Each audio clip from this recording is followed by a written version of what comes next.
Welcome back दोस्तों। तो जैसा कि हमने पिछले एपिसोड में देखा था, चांसलर ने उन सभी के हाथों में एक मैजिकल टूल पहना दिया था और इसी के साथ night festival of the Hunt की शुरुआत होती है। शुरुआत में ही आर्नोल्ड की टीम सबसे आगे चल रही थी, लेकिन 2 ही दिनों में कार्लोस आगे निकल जाता है और ये बात आर्नोल्ड को समझ में आ गई थी कि उसको किसी के द्वारा कंट्रोल किया जा रहा है। उसी वक्त हमें मालूम पड़ता है कि टाउन पर 2 वैम्पायर्स द्वारा हमला कर दिया गया था। साथ ही साथ वो मैजिकल टूल का इस्तेमाल करते हुए मॉन्स्टर्स को कंट्रोल कर रहे थे। इसी को देखते हुए आर्नोल्ड खुद को डिस्क्वालीफाई करते हुए अपनी टीम को टाउन को प्रोटेक्ट करने का ऑर्डर दे देता है और वो खुद लियो के पास चला गया था, जहां पर वो दोनों मिलकर कैसे न कैसे करके काफी बड़ी फोर्स को जमा कर लेते हैं। अब आगे तो नेक्स्ट एपिसोड की शुरुआत में एक नाइट्स एम्परर को बता रहा था मॉन्स्टर्स की दूसरी लहर आ रही है और उनकी गिनती लगभग 3000 है। उसकी ऐसी बातों को सुनने के बाद जोहान्स तैयार होते हुए कहता है कि मेरे आदमियों किसी को भी मत छोड़ना। जबकि दूसरी तरफ सैम ने एल्ला पर अटैक कर दिया था, लेकिन एल्ला कैसे न कैसे करके खुद को संभाल लेती है। लेकिन अभी ये सब खत्म नहीं हुआ था, क्योंकि वहाँ पर डीन में मौजूद है। इसी वजह से वहाँ पर 2v1 की सिचुएशन हो चुकी थी। फिर हम यहाँ पर देखते हैं जहाँ पर क्रिस्टा काफी ज्यादा परेशान होने के साथ कहती है कि हमें वह फ्लूट हासिल करनी होगी, वरना और भी ज्यादा मॉन्स्टर आ जाएंगे। उसकी ऐसी बातों को सुनने के बाद फिन उसको गले से लगाते हुए कहती है, योर हाइनेस अगर आप वो चाहती हो तो मैं उसे ले आऊंगी। जो सुनकर क्रिस्टा उसको बताती है, लेकिन यह तुम्हारे लिए खतरनाक है। इस बात पर फिन कह रही थी, मेरी किस्मत काफी ज्यादा अच्छी है, इसलिए चिंता मत करो, लेकिन मुझे बताना कि वो फ्लूट कहाँ पर है। जिस बात का जवाब देते हुए क्रिस्टा उसको बताती है, ये टाउन के बीच में गिरने वाला है। उसके ऐसा कहते यहाँ सीन कट होकर उनकी फाइट की तरफ आ गया था, जहाँ पर डीन कहता है कि इसलिए वे हमारे साथ पंगा लेने के लिए बहुत ही ज्यादा बिजी है। जो सब बताने के बाद वो उस फ्लूट को बचाने वाला ही था, तभी वहाँ पर एल्ला आते के साथ उस पर अटैक करते हुए उस फ्लूट को नीचे की तरफ गिरा देती है। अब उसको नीचे की तरफ गिरता देखे डीन भी तुरंत ही उसके पीछे पीछे जाने लगा, यहाँ तक कि एल्ला भी उसके पीछे पीछे जाते हुए कह रही थी, मुझे नहीं मालूम कि वह क्या है, पर मुझे नहीं लगता कि वह कुछ अच्छा होगा। फिर हम यहाँ पर देखते हैं जहाँ पर उस फ्लूट को फिन ने पकड़ लिया था। अब ये देखकर वो तीनों के तीनों ही काफी ज्यादा हैरान हो चुके थे, जबकि डीन उसको हासिल करने के लिए काफी तेजी से उसी की तरफ आ ही रहा था, लेकिन अचानक से एल्ला उसको लात मारते हुए साइड की तरफ कर देती है। दूसरी तरफ उस फ्लूट को फिन ने एल्ला को थमा दिया था, पर यह बात डीन को बिल्कुल भी अच्छी नहीं लगती, जिसकी वजह से वो एक एनर्जी बॉल को गैदर करने के साथ उसने उस पर अटैक कर दिया था, जो सीधे जाकर उसके सर से टकरा जाता है, जिसकी वजह से फिर नीचे की तरफ गिरने लगी। अब ये देखकर एल्ला काफी ज्यादा परेशान होने के लिए उसको बचाने के लिए जाने ही वाली थी, पर अचानक से उसके रास्ते में सैम आ चुका था, जिसकी वजह से वो उसमें ही फंस जाती है और इसी चीज का मौका पाकर डीन उसको जान से मारने के लिए एक और अटैक उस पर चल देता है। अब उस अटैक को अपनी तरफ बढ़ता देखकर फिन अपनी मौत को कबूल करते हुए कहती है, लेडी एल्ला प्लीज टाउन को बचा लेना। पर वो अटैक उसको छू पाता उससे पहले ही वहाँ पर सिल्वर आते के साथ उसको बचा लेता है। अब अपने सामने सिल्वर को देखने के बाद फिन हैरान हो चुकी थी, जबकि दूसरी तरफ सिल्वर उसको नीचे की तरफ उतारते हुए कहता है कि यह लापरवाही थी। जिस बात का जवाब देते हुए फिन उसको बताती है कि माफ करना, मैं फिर से जल्दबाजी कर गई। ये बात सुनकर सिल्वर उसकी तारीफें करते हुए कहता है कि हम बाद में बात कर सकते हैं, लेकिन तुमने अच्छा काम किया। जो सब बताने के बाद वो सीधे जाकर उसके सामने आकर खड़ा हो चुका था। अब अपने सामने इस बंदे को देखने के बाद डीन उससे पूछता है कि आखिरकार तुम कौन हो, जिसका जवाब देते हुए सिल्वर बताता है कि एसएस क्लास एडवेंचर सिल्वर और मैं तुम्हें यहाँ पर खत्म करने आया हूँ। उसी वक्त वहाँ पर सैम आते के साथ उससे कहता है कि धिक्कार है, पर मेरे भाई के रास्ते से हट जाओ। अब इस बंदे को अपने सामने देखने के बाद सिल्वर बताना शुरू करता है, मुझे लगता है कि जब से तुम्हारे सिर पर इनाम रखा गया है, तब से तुम भाई बहन डर के साए में जी रहे हो। जो सुनने के बाद डीन बोलता कि तुमको क्या लगता है कि हम कौन हैं, पर हम बस सही पल का इंतजार कर रहे थे। इस पे सिल्वर उसको बताता है कि तुम्हारी कहानी अब खत्म होती है। इस पे डीन बताने लगा था, तुमको क्या लगता है कि तुम जीत गए हो सकता है कि हमने फ्लूट खो दी हो, लेकिन अभी भी काफी सारे मॉन्स्टर्स रास्ते में हैं और एक बार जब हम तुमको और हीरो को हरा देंगे तो हम जीत जाएंगे। साथ ही साथ एल्ला भी उनकी इंसल्ट करते हुए कह रहे थे, यह देखते हुए कि तुम दोनों मुझे मुश्किल से संभाल पाए, यह काफी बेइज्जती वाली बात है। ये बात सुनकर सैम उस पर चिल्लाने के साथ कहता है, तुम ही हमें काम आकर रही हो और हमने अभी तक अपनी असली एबिलिटी नहीं दिखाई है। उसकी इस बात पर एल्ला बताते कि तो फिर मुझे दिखाओ कि तुम क्या कर सकते हो और मैं एम्सवर्ग फैमिली के नाम पर तुम्हारा खात्मा कर दूंगी। उसकी ऐसी बातों को सुनने के बाद सिल्वर उसको बताता है कि दरअसल मुझे तुमको ये बताते हुए बुरा लग रहा है, लेकिन वो मेरे हैं। अब ये सुनकर एल्ला हैरान होने के साथ कहती है कि मुझे ऐसा लग रहा है जैसे कि तुम मेरा शिकार चुराना चाहते हो। इस पर सिल्वर का कहना है, तुम्हारा काम सिर्फ एम्परर को प्रोटेक्ट करना है, और वो अपनी बात को पूरी कर भी पाता उससे पहले ही एल्ला बोल पड़े, चुप हो जाओ, ये तुम्हें नहीं मिलेंगे, क्योंकि इन बच्चों ने वो शब्द इस्तेमाल किया है जो मुझे बिल्कुल भी पसंद नहीं है, इसलिए अगर मेरे रास्ते में आए तो मैं तुम्हें भी खत्म कर दूंगी। अब ये सुनकर सिल्वर को समझ में नहीं आ रहा था कि उन्होंने इससे ऐसा क्या कह दिया जिसकी वजह से इतना ज्यादा भड़की पड़ी है। उन दोनों की ऐसी बातों को सुनने के बाद वो दोनों भी खुद को तैयार करते हुए कहते हैं, क्या तुमको यह समझ में नहीं आ रहा कि करंट सिचुएशन में तुम किसी भी तरह से हमसे आगे नहीं निकल सकते। उसकी ऐसी बातों को सुनने के बाद सिल्वर उसको समझाने लगता है, तुमने क्या कहा कि मुकाबला बराबरी का होगा? नहीं, मुझे लगता है कि तुम हमसे काफी ज्यादा पीछे हो। फिर हम नीचे की तरफ आते हैं जहाँ पर एम्परर अपने साथियों को बता रहे थे, सेकंड वेव का सामना करने के लिए तैयार हो जाओ और अपनी अपनी जगह पर डटे रहना। इस नजारे को देखने के बाद डीन उनको समझाने लगता है तुम्हारा एम्परर तो खतरे में है, तो उसकी प्रोटेक्शन के लिए तुमको नहीं जाना है। जिसका जवाब देते हुए सिल्वर उसको बताता है कि मेरा फर्ज लोगों को प्रोटेक्ट करना है, ना कि नेशन को। और हमारे नेशन में कुछ ऐसे लोग हैं जो टैक्स इकट्ठा करते हैं और उन्हें खास तरह का रिस्पेक्ट मिलता है। यहाँ तक कि नेशन को प्रोटेक्ट करना नोबल और नाइट का काम है, इसी वजह से मैं कभी उनका काम नहीं छीनूंगा। नीचे की तरफ सेकंड वेव वहाँ पर आ चुकी थी। अब इस नजारे को देखने के बाद वो लोग काफी ज्यादा परेशान हो चुके थे, लेकिन तभी लियो वहाँ पर अपनी टोली के साथ पहुँचते हुए कह रहा था, नाइट्स, मैं 8th Prince Leonard racks Adler तुम्हें किल टाउन को प्रोटेक्ट करने का ऑर्डर देता हूँ। और इसी के साथ नाइट्स और वो मोस्टर्स आपस में टकरा चुके थे, जो सब देखने के बाद वहाँ के लोग लियोनार्ड की जय जयकार कर रहे थे। साथ ही साथ एम्परर भी इस नजारे को देखने के बाद इम्प्रेस होते हुए कहते हैं, मैं अपने बेटे से पीछे नहीं रह सकता, इसी वजह से हमें भी आगे बढ़ना होगा।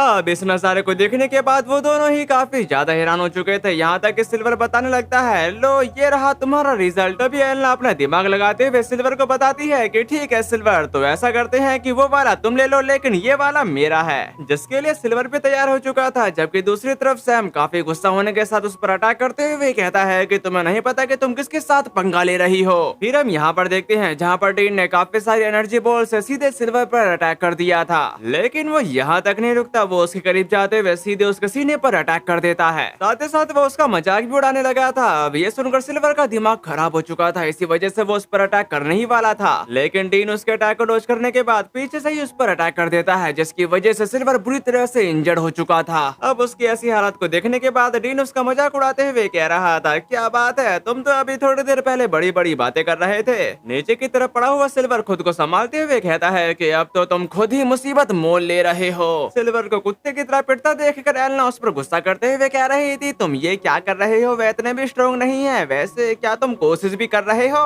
और क्या तुम्हें लगता है कि तुम इससे काफी ज्यादा कूल लगोगे? सच में तुम बहुत बेकार लग रहे हो। उसकी ऐसी बातों को सुनने के बाद सिल्वर निराशा भरी बातें करने लगा था। दुश्मन के ताने और अपने ही साथी का मजाक, पता नहीं क्यों, लेकिन एडवेंचरर होना वाकई आसान नहीं है। ऊपर की तरफ डीन उससे कहता है कि तुम जैसे लोगों से छिपकर मुझे बेवकूफी महसूस हो रही है, आखिर तुम भी तो एक इंसान ही हो। उसकी ऐसी बातों को सुनने के बाद सिल्वर उसकी बात पर ज्यादा रिस्पॉन्स नहीं देता, बल्कि वो वहाँ पर एक फॉर्मेशन को क्रिएट कर चुका था। इस फॉर्मेशन की वजह से जो भी बंदा डीमंस के द्वारा इंजर्ड होगा वो तुरंत ही हील हो जाएगा। यहाँ तक कि जो नाइट्स पहले ही इंजर्ड हो चुके हैं वो भी काफी आसानी से हील हो पा रहे थे। अब इस नजारे को देखने के बाद डीन अमेज होते हुए कह रहा था, जब हम फाइट कर रहे थे तो क्या तुमने हीलिंग फील्ड बना ली थी? इस बात पर सिल्वर उसको बताने लगा था, तुम आधी बात गलत कह रहे हो। सच कहूँ तो मैं 2 फील्ड से फाइट कर रहा था। जिसके बाद दूसरी फील्ड से काफी सारी जंजीरें निकलने के साथ उन दोनों को पूरी तरह से जकड़ लेती हैं। अब ये देखकर वो दोनों ही काफी ज्यादा हैरान हो चुके थे, जबकि दूसरी तरफ सिल्वर बताना शुरू करता है, तुम दोनों में से किसी में भी खुद को खत्म करने की काबिलियत नहीं है, और एंशिएंट मैजिक कर्स बैरियर यह जिस पर भी लागू होता है उस पर कर्स डालता है और उसे कमजोर कर देता है। और ये चैन बस इन दोनों पर ही नहीं लगी थी, बल्कि वहाँ पर जितने भी मोस्टर्स थे उन सभी पर वो चैन लग चुकी थी, जिसकी वजह से एम्परर के साथ ही साथ वहाँ पर जितने भी लोग मौजूद थे वो काफी ज्यादा हैरान हो जाते हैं। फिर हम यहाँ पर देखते हैं जहाँ पर सिल्वर काफी ज्यादा गुस्सा होने के साथ उनको बताता है कि तो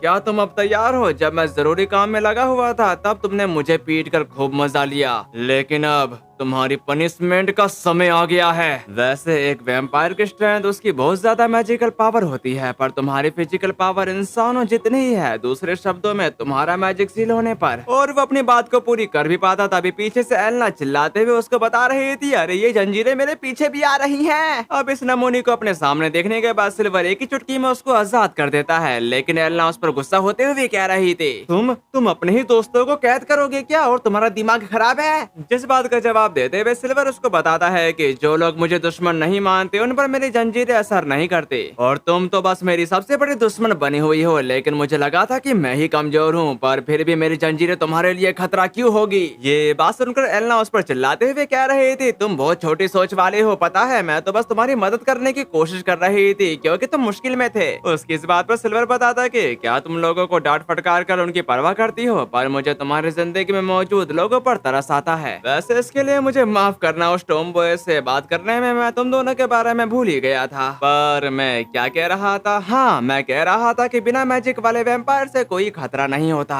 अब ये सुनकर वो दोनों के दोनों उसको गालियां देना शुरू कर देते हैं, जबकि दूसरी तरफ सिल्वर उनको बताता है कि अगर चाहो तो खुद को आजाद कर लो, पर मुझे शक है कि तुम अपने जिंदगी में ऐसा कर पाओगे। वैसे कोई आखिरी बात। उसकी ऐसी बातों को सुनने के बाद वो दोनों ही घबरा चुके थे। तभी डीन उसको बताता है कि तुमको हमसे क्या शिकायत है। ये बात सुनकर सिल्वर कहता कि मुझे पता है, तो चलो चलते हैं और मैं तुम्हें रिवॉर्ड दूंगा, लेकिन तुम्हारी गलती क्या है। पर हाँ मैं इस बारे में सोच सकता हूँ। जो सुनकर डीन कहता है कि हमने तुम्हारे साथ किया है। जिस बात का जवाब देते हुए सिल्वर उनको बताने लगता है, इंसान पेचीदा होते हैं, यह अंदाजा नहीं लगाया जा सकता कि हम कब तुम्हारे खिलाफ हो जाएंगे। उसकी इस बात पर डीन बताता है कि क्या इसके बजाय किसी गिल्ड क्वेस्ट के लिए हमारा शिकार करना तुम्हारे लिए बेहतर नहीं होगा। जिसका जवाब देते हुए सिल्वर बताता है, मैं एक एडवेंचरर हूँ, इससे कोई फर्क नहीं पड़ता कि मैं गिल्ड के लिए काम कर रहा हूँ या नहीं। मोस्टर्स से कॉन्टिनेंट को प्रोटेक्ट करना मेरा फर्ज है। तभी वहाँ पर एलना आते के साथ कह रहे थे, बहुत बढ़िया कहा, अब इसे यहीं पर खत्म करते हैं। अब ये सुनकर वो दोनों ही काफी ज्यादा हैरान हो चुके थे। साथ ही साथ सिल्वर भी हैरान होने के साथ कहता है कि एलना वॉन एम्सबर्ग, तुम्हारा इरादा होली सोर्ड को समन करने का तो नहीं है। इस पे एलना पूरी तरह से एग्री थी, लेकिन ये सुनकर सिल्वर उस पर गुस्सा करने के साथ कहता है कि मैं ही काफी हूँ, और क्या तुम इस टाउन को पूरी तरह से डिस्ट्रॉय करने की कोशिश कर रही हो। जिस पर एलना का कहना है, मैं इसे कंट्रोल कर लूंगी, इसलिए चिंता मत करो, और मैं बिना किसी चिंता के इसे समन कर सकती हूँ। साथ ही इसका क्रेडिट उस पर्सन को जाता है जिसने मेरे एनिमी को रोक कर बीच में ही दखल दिया था।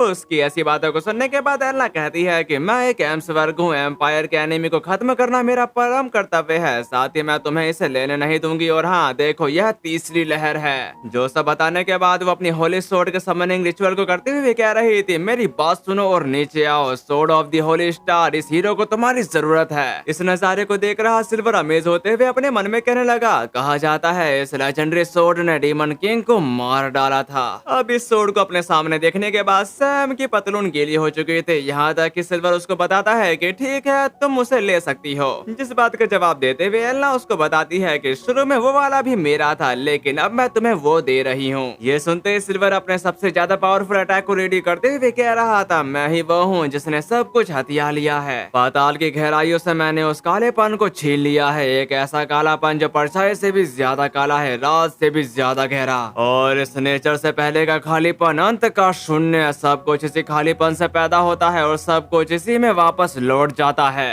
इन्फिनिटी डार्कनेस, मोस्टर्स में से जो भी है तुरंत ही भाग जाए। दूसरी तरफ एलना अपनी होली सोर्ड को तैयार करते हुए कह रही थी, मैं यह नहीं कह सकती कि तुम सच में बच पाओगे या नहीं। इसी के साथ हम वहाँ पर दो काफी खतरनाक अटैक को देख पाते हैं। अब इतने खतरनाक अटैक को देखने के बाद एम्परर उन सभी लोगों को वहाँ से भागने को कहने लगे थे। फिर हम यहाँ पर देखते हैं जहाँ पर उन दोनों ने ही अपने अपने अपोनेंट पर अपना अटैक रिलीज कर दिया था, जिसकी वजह से वो दोनों ही जान से मारे जाते हैं। फिर हम इसके कुछ देर बाद का सीन देखते हैं जहाँ पर वहाँ का माहौल पूरी तरह से शांत हो चुका था, जबकि दूसरी तरफ लियो सिल्वर का शुक्रिया अदा कर रहा होता है। साथ ही साथ एम्परर भी उसको बताते हैं कि हम आपके सपोर्ट के लिए आभारी हैं सिल्वर। उन दोनों की ऐसी बातों को सुनने के बाद सिल्वर उन दोनों से अलविदा लेते हुए वहाँ से जाने ही वाला था, लेकिन तभी एलना उसका नाम पुकारती है। जो सुनकर सिल्वर उससे कहता है कि क्या अब भी तुमको शिकायत करने के लिए कुछ बचा है। ये बात सुनकर एलना कहते हैं कि हाँ मेरे पास काफी कुछ है, लेकिन अभी के लिए मैं तुम्हें छोड़ देती हूँ। मतलब तुमने इस बार मेरी मदद की है, खासकर फिन को बचाने के लिए शुक्रिया, वह मेरे बचपन की दोस्त के लिए काफी ज्यादा खास है। उसकी इस बात पर सिल्वर बताता कि मुझे लगता है कि वह इंसिपिड प्रिंस है ना। अब इंसिपिड सुनते ही वो अपनी होली सोर्ड उस पर तानते हुए बताती है, अगर तुम्हें अपनी जान प्यारी है तो तुम अपनी बात वापस ले लो,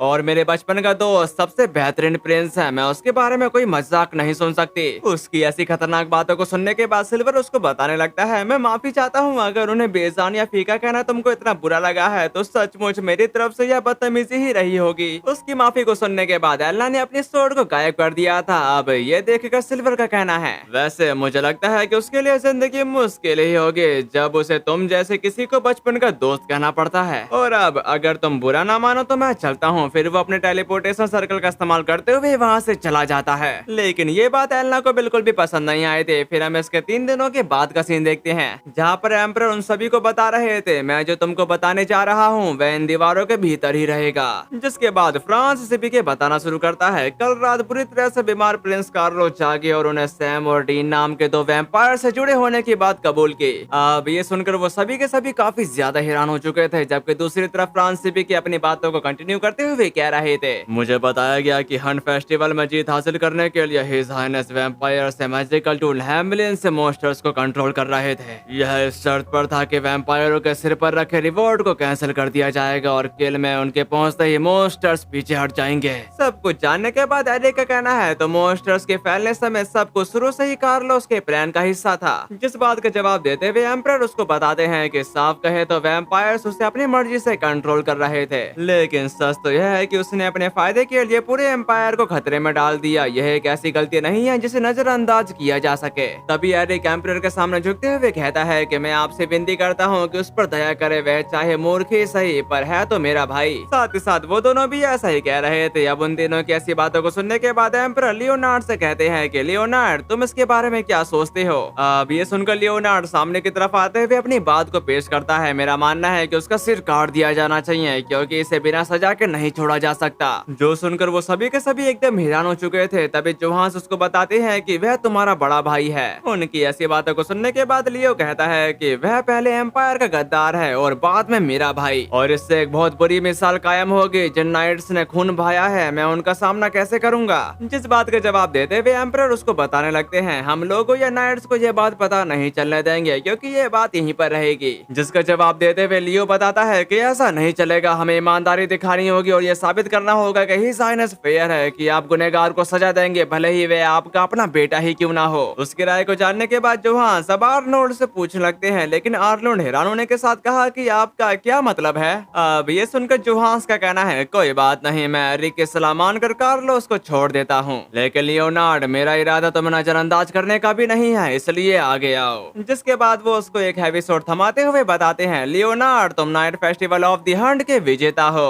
अब ये देखकर कुछ लोगों को जेलसी हो रही थी, लेकिन कुछ लोग इससे काफी ज्यादा खुश थे। जबकि दूसरी तरफ लियो का कहना है, क्या मैं एक गुजारिश कर सकता हूँ, प्लीज उन नाइट्स को अच्छा रिवॉर्ड दे जो डीमंस को हराने के लिए इकट्ठा हुए थे। जिस बात पर एम्परर पूरी तरह से एग्री थे। तभी चांसलर का कहना है, मैंने पहले ही तैयारी कर ली है और जो लोग लॉर्ड की मदद के लिए तेजी से आगे आए उन्हें भी डांटा नहीं जाएगा। जिसके बाद एम्परर बताना शुरू करते हैं, कार्लोस को डिस्क्वालीफाई घोषित कर दिया गया है और आर्नोल्ड को भी, जो सेकंड प्लेस पर थे, और तीसरे प्लेस के लिए लियोनार्ड और गॉर्डन के बीच बराबरी रही। हालांकि लियोनार्ड ने नाइट्स को लीड करते हुए काफी कुछ हासिल किया है और वह ईस्ट में पॉपुलर है, इसलिए लियोनार्ड को विजेता घोषित करके हम किसी भी डिस्ट्रक्टिव फैक्शन को शांत कर देंगे, समझे गॉर्डन। अब ये सुनकर गॉर्डन इसके लिए बिल्कुल भी तैयार नहीं था, पर वो एम्परर के शब्दों को इनकार भी नहीं कर सकता। जबकि एम्परर अपनी बातों को कंटिन्यू करते हुए कह रहे थे, इस तरह लियोनार्ड अब एम्बेसडर एक्स्ट्राऑर्डिनरी बन गया है। उसी वक्त एलना सामने की तरफ आते हुए एम्परर से कहने लगती है, योर हाइनेस मैं एक गुजारिश करना चाहती हूँ, प्लीज प्रिंस आर्नोल्ड को डिस्क्वालीफाई ठहराने पर एक बार फिर से सोचें, क्योंकि उन्हें पता था कि ऐसा करने से उन्हें डिस्क्वालीफाई ठहराया जा सकता है। फिर भी उन्होंने अपने नाइट्स को किले भेजा, इसलिए ये काम तारीफ के काबिल है। एलना की ऐसी बातों को सुनने के बाद आर्नोल्ड के पैरों तले जमीन ही खिसक चुकी थी। जबकि दूसरी तरफ एम्परर उसको बताते हैं, तुम्हारा ब्रेसलेट गलती से टूट गया था, है ना। जिस बात पर एग्री करते हुए आर्नोल्ड कहता है कि हाँ आपने ठीक कहा, वो मुझसे गलती से टूट गया था। ये बात सुनकर एम्परर कहता है कि तो फिर मैं इसकी इजाजत नहीं दे सकता। अगर तुमने एलना को तैनात करने के लिए जानबूझकर इसे डिस्ट्रॉय किया होता तो शायद इस पर विचार किया जा सकता था, लेकिन रूल तो रूल है, लियोनार्ड ही विनर है। लेकिन सच तो यह है कि एलना ने ही हमें बचाया, इसलिए आर्नोल्ड की गलती की वजह से ही मैं और बाकी लोग बच पाए। तुम्हारे इस गलती के लिए मैं तुम्हें रिवॉर्ड दूंगा।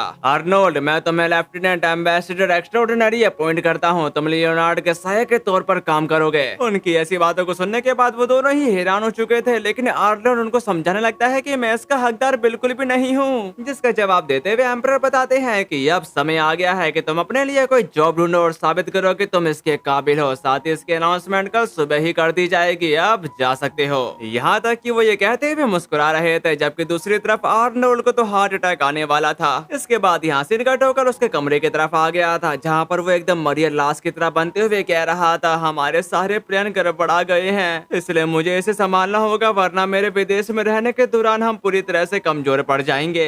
जब वो ऐसा कही रहा था तभी वहाँ पर फिन आते के साथ उसके सामने चाय पेश करते हुए कहती है, ये लो, इससे तुमको आराम मिलेगा। उसकी ऐसी बातों को सुनने के बाद आर्नोल्ड ऐसा ही करता है, लेकिन ये चाय उसको काफी ज्यादा अलग लग रही थी और इसके बारे में हमें फिन से मालूम पड़ता है, इससे तुमको आराम मिलेगा। मुझे लगा कि तुम थक गए होंगे, इसलिए मैंने ऐसी चाय बनाई जो तुमको ताजगी फील करा देगी। ये बात सुनकर आर्नोल्ड कहता है कि मैं उतना भी थका हुआ नहीं हूँ, लेकिन हाँ मैं थका जरूर हूँ और अपने छिपकर की गई हरकतों की वजह से मेरी मैजिकल पावर खत्म हो गई है, लेकिन मैं ठीक हूँ। जिस बात का जवाब देते हुए फिन उसको बताती है कि मुझे ये सुनकर खुशी हुई, लेकिन प्लीज इसे पूरा पी लो। दूसरी तरफ आर्नोल्ड चाय पीते पीते उसको बताता है, शुक्रिया सब कुछ के लिए। अब ये सुनकर फिन उससे कहने लगी थी, नहीं मुझे तुम्हारा शुक्रिया अदा करना चाहिए, मैंने तुमको फिर से और परेशानी में डाल दिया। जो सुनने के बाद आर्नोल्ड बोलता कि बिल्कुल नहीं, लेकिन प्लीज खुद को इतने बड़े खतरे में मत डालना, मुझे तो लगा कि मुझे हार्ट अटैक आने वाला है। कि ऐसी बातों को सुनने के बाद फिन कहती है कि तुम सही कह रहे हो, मुझे भी लगा था कि मैं मरने वाली हूँ, लेकिन तुम मेरी मदद के लिए आए, इसलिए मुझे तुम्हें देखकर बहुत ही ज्यादा खुशी हुई। तभी उसका कप भी खाली हो गया था, इसी वजह से फिन उसका कप भरते हुए पूछने लगती है, वैसे उस फ्लूट का क्या हुआ? जिसका जवाब देते हुए आर्नोल्ड उसको बताता है, एडवेंचर गिल्ड ने उसे कसकर सील कर दिया है, लेकिन हो सकता है कि वैम्पायर किसी के लिए काम कर रहे हो, इसी वजह से सोचने के लिए काफी कुछ है। और वो ऐसा कहते कहते सो चुका था।